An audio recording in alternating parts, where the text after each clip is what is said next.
안녕하십니까? 오늘은 배움과 실천이라는 제목으로 여러분들과 말씀을 나눠보고자 합니다. 재림교인들이 믿고 실천하는 성경적 식사법은 아직도 준수할 필요와 가치를 가지고 있는가라는 질문을 가지고 말씀들을 읽어가면서 함께 공부해 보시겠습니다. 인용하는 말씀들은 성경으로 돌아가자라는 교재에서 그리고 일부 예언의 말씀들에서 가져왔습니다. 성경으로 돌아가자라는 책은 2009년 한국연합회 목회부에서 출판한 책이고요. 남대극 목사님께서 써주셨습니다. 태초부터 하나님은 구별하시고 구분하시는 하나님으로 활동하셨고 또한 사람들에게도 그러한 분으로 나타나시고 또 말씀하신다. 창조 직후에 발표하신 인간을 위한 식사법은 식물성 음식을 먹으라는 것이었다. 창세기 1장 29절 하나님이 가라사대 내가 온 지면에 심는 모든 채소와 씨가 진 열매 맺는 모든 나무를 너에게 주노니 너희 식물이 되리라.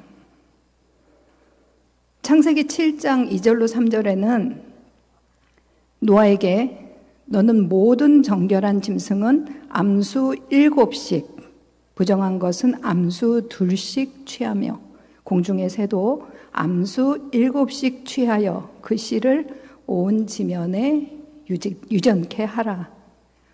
홍수 후에 모든 정결한 동물들이 사람의 음식물로 주어졌고 그것이 모세의 율법으로 재확인된 것이 레위기 11장과 신명기 14장에 서술되어 있습니다. 창세기 9장 1절로 5절에는 홍수 후에 노아에게 하나님께서 이렇게 말씀하셨습니다. 하나님이 노아와 그 아들들에게 복을 주시며 그들에게 이르시되 생육하고 번성하여 땅에 충만하라. 땅의 모든 짐승과 공중의 모든 새와 땅에 기는 모든 것과 바다의 모든 물고기가 너희를 두려워하며 너희를 무서워하리니 이것들은 너희의 손에 붙였음이니라. 3절 모든 산 동물은 너희의 먹을 것이 될지라. 채소같이 내가 이것을 너희에게 주노라. 4절 그러나 고기를 그 생명되는 피째 먹지 말 것이니라. 5절에는 다음과 같이 말씀하셨습니다.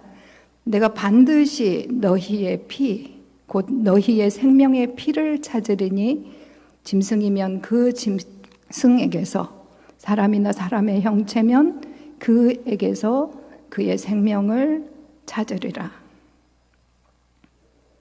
레위기 11장부터 15장까지는 백성의 정결에 관한 규칙이 나와 있습니다. 11장 음식물과 시체의 접촉에 관한 규칙, 12장에는 유출에 관한 규칙, 13장에는 문둥병에 관한 규칙, 그리고 14장, 15장에는 각각 문둥병자의 정결 예식과 유출병과 성적 부정에 관한 규칙들이 기술되어 있습니다. 레위기 11장 1절부터 30절까지 식사법의 주요 내용을 비교적 자세하게 말씀하신 하나님께서는 이런 가증한 음식을 먹음으로 부정하게 된 사람들이 정결케 될 수 있는 방법에 대해서는 전혀 말씀하지 않으셨습니다. 이러한 사실은 음식물로 인한 부정은 그 부정 자체가 이미 우리의 체내에서 발생하여 영향을 끼쳤기 때문에 우리는 그것의 결과를 우리 몸에 지닐 수밖에 없음을 알려줍니다. 반면에 다른 부정의 경우들에서는 그것을 정결케 하는 방법과 절차가 제시되어 있습니다. 예를 들면 시체 접촉에 의한 부정의 경우에 부정하게 된 자는 그 옷을 빨고 저녁까지 기다리면 정결케 될 수 있었습니다. 유출 또는 유출병에 의한 부정과 문둥병의 부정의 경우도 씻고 시간을 보내고 치유되고 제사를 드리는 일을 통해서 정결케 되었습니다. 재림교회 GPT에 보면 엘렌 화이트와 그의 저술들에 대한 101가지 질문과 그에 대한 답변들이 써져 있습니다. 채식주의자만 승천하는가? 라는 질문이 있는데요. 답변은 이렇습니다. 화이트 여사의 글에는 육식을 하는 자가 승천하지 못할 것이라는 진술은 없습니다. 어떤 사람들이 아마 잘못해서 식생활과 음식물에 관한 권면 380쪽과 381쪽에 있는 다음의 진술에서 그런 말을 끌어냈을 것입니다. 그 말씀을 한번 제가 읽어보겠습니다. 주의 오심을 기다리는 자들 가운데서 결국 육식이 제거될 것이다. 고기가 더 이상 그들의 식사의 일부가 되지 않을 것이다. 우리는 이 목적을 항상 염두에 두고 그것을 향하여 착실하게 노력해 나가야 한다. 고기를 먹으면서 우리가 하나님께서 우리에게 주시기를 기뻐하셨던 빛과 조화된다고 생각할 수 없다. 그 다음 문제는 구원받기 위해서 육식을 끊어야 하는가라는 문제가 있습니다. 제가 어제 구글에서 화이트 부인 한 칸 띄고 육식 이렇게 키워드를 주고 엔터를 눌렀더니 다음과 같은 문제들을 아래에 올려주더라고요. 구원받기 위해서는 육식을 끊어야 하는가에 대해서는 이런 답변을 올려주셨습니다. 아마도 당신이 찾고 있는 것이 Counsels on Health 575쪽에 나오는 다음 내용 때문인 것 같습니다. 여기에는 그리스도의 임박한 재림을 고대하느라고 주장하는 사람들 가운데 더 큰 개혁이 일어나야 한다. 건강개혁이란 우리 백성들 가운데서 전에 이루어진 적이 없는 사업을 하는 것을 말한다. 육식의 위험에 대해 일깨움을 받아야 하지만 여전히 육식을 함으로써 신체적, 정신적 및 영적 건강을 위태롭게 하는 자들이 있다. 육식의 문제와 관련하여 단지 반밖에 회심하지 않은 많은 사람들이 하나님 백성 가운데서 나와 더 이상 그들과 동행하지 않을 것이다. 교회 증언 9권 153쪽과 166쪽에는 다음과 같은 말씀이 있습니다. 여기서 얘기하는 그녀는 화이트 부인을 말씀하시는 것 같고요. 그녀는 처해진 상황에서 할 수 있는 대로 최선을 다하라고 촉구했습니다. 이에 대해 가장 잘 요약된 글 중 하나가 교회 증언 9권 153쪽과 166쪽에 나옵니다. 이 말씀은 그녀가 마지막으로 참석한 1909년 대총회에서 전달한 기별입니다. 다음은 지금 논의적인 문제라는 것은 조금 전에 얘기했던 구원받기 위해서 육식을 끊어야 하는가라는 문제에 대한 답입니다.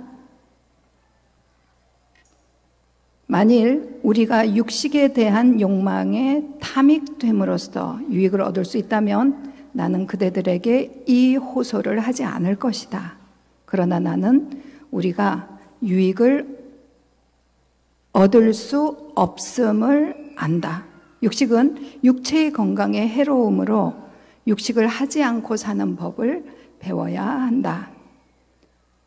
채식으로 된 식생활을 할 수 있는 처지에 있으면서도 이 문제에 있어서 자신의 기호를 따르는 길을 택하고 자기가 좋아하는 대로 먹고 마시는 자들은 주께서 현대 진리의 다른 측면에 관하여 주신 교훈에 대해 차츰 부주의해져서 무엇이 진리인가에 대한 그들의 지각을 상실하게 될 것이다. 그들은 자신이 뿌린 대로 분명히 거두게 될 것이다. 우리는 식사에 있어서 따라야 할 어떤 정확한 선을 긋지는 않는다. 그러나 우리는 과일과 곡식과 견과류가 풍부한 지방에서는 육식이 하나님의 백성에게 올바른 식물이 아니라고 말하는 바이다. 나는 육식이 사람의 성질을 동물과 같이 만들고 남녀들이 각 사람에 대하여 느껴야 할 사랑과 동정을 그들에게서 빼앗아 버리고 육식이 그렇다는 겁니다. 사람의 고상한 능력을 천한 정욕이 지배하게 만드는 경향을 가지고 있다는 교훈을 받았다. 그리고 다음과 같은 말씀을 하셨습니다. 1909년에 말씀하신 부분입니다.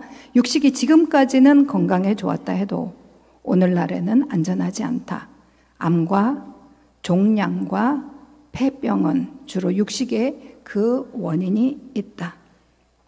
식품안전나라라는 사이트가 있는데요. 거기 제가 가공육이라는 키워드를 가지고 검색을 해보았습니다. 적색육 그리고 가공육의 섭취와 암 발생과의 관련성에 대해서 다음과 같이 요약되어 있는데요. 세계보건기구 산하 국제암연구소는 적색육을 2A군 발암물질로 그리고 가공육은 1군 발암물질로 규정한다고 발표를 했습니다. 이는 적색육 또는 가공육 섭취와 암 발생과의 관련성에 대해 보고된 많은 연구들을 종합적으로 평가해서 적색육 또는 가공육의 섭취와 발암성과의 상관관계를 명확히 평가한 것입니다. 이러한 화학물질 중 일부는 암을 유발하거나 의심되는 것으로 알려져 있습니다. 가공육에는 햄, 베이컨, 핫도그, 소세지 같은 가공된 육류가 포함됩니다.